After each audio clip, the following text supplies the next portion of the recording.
Akhirnya setelah 2 tahun ditunggu-tunggu oleh hampir semua rakyat Indonesia, film KKN Desa Penari rilis juga. Berawal dari postingan Twitter, Simple Man menjadi film layar lebar. Jadi tanpa basa-basi, ini dia review KKN di Desa Penari.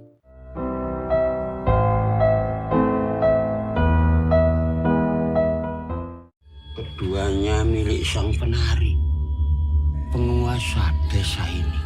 Film KKN di Desa Penari disutradarai oleh Awi Suryadi dan dibintangi oleh Akhini Hakyu, Tisa Biani, Adida Thomas, dan Ahmad Megantara.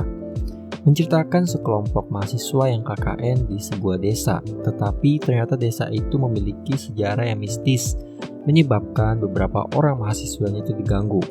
Di sini gue berusaha membahas film ini tanpa membandingkan postingan Twitternya dulu. Film ini bisa dibilang dari segi cerita udah menarik sedikit, karena kebanyakan film horor Indonesia itu ngambil setting horornya itu di rumah. Film ini tetap ada setting di rumah, tapi nggak fokus di sana aja, karena kan satu desa nih ceritanya. Premisnya di sini juga udah oke, tapi tetap ada beberapa kekurangan.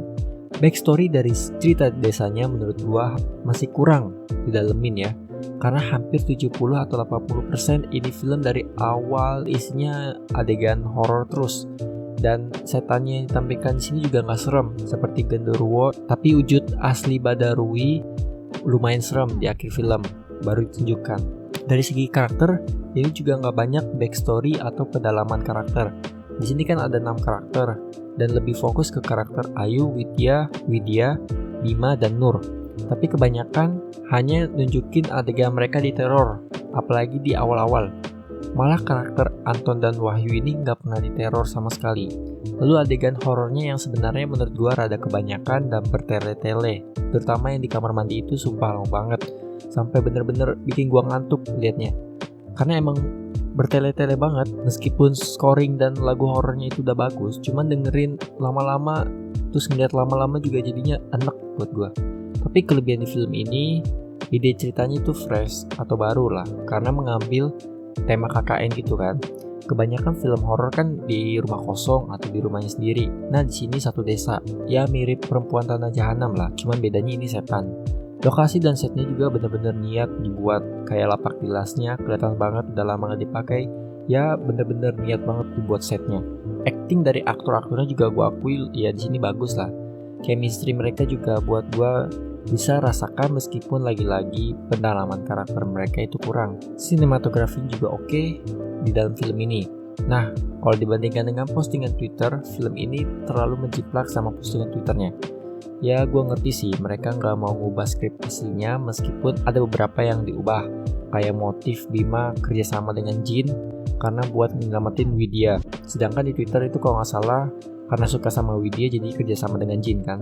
Cuman ya rata-rata adegan yang ada di Twitter itu jadiin skrip film langsung. Cuman ya jadinya kita sebagai penonton udah paham alurnya apa yang bakal terjadi. Maksud gue di sini setidaknya ada perubahan skrip tertentu biar ada rasanya berbeda, jadi tidak menjiplak. Kecuali yang di atas itu ya, tadi kan ada perubahan tuh. Dan yang terakhir versi uncut dan cutnya, sebenarnya versi cutnya juga gak di semua bioskop, hanya di bioskop tertentu. Gue menonton versi cutnya juga menurut gue ini teknik marketing ya, pastinya ya, karena di versi uncutnya ini gak gimana-gimana banget kalau dibandingkan dengan Perempuan Tanah Jahanam yang lebih gore dan gak ada versi uncut atau cutnya.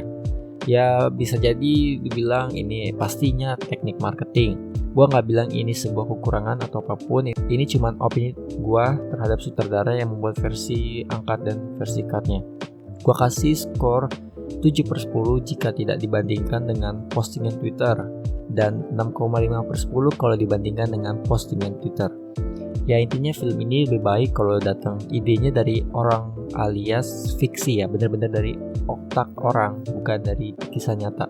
Karena ini kan kisah nyata, jadi ada beberapa, meskipun ada beberapa yang percaya ada yang enggak, jadi skripnya menjiplak. Mungkin film ini bisa lebih baik kalau ada perkenalan karakternya juga secara mendalam lewat adegan mereka lakukan prokja. Tapi sayangnya adegan prokjanya aja nggak diliatin, yang diliatin horor terus. Jadinya kurang mendalami beberapa karakternya ada. Padahal di Twitternya itu kalau nggak salah ada jelasin prokja mereka apa aja. Ya meskipun pada akhirnya film ini menurut gua pribadi biasa aja, nggak bagus amat, tapi nggak jelek juga, nggak jelek amat.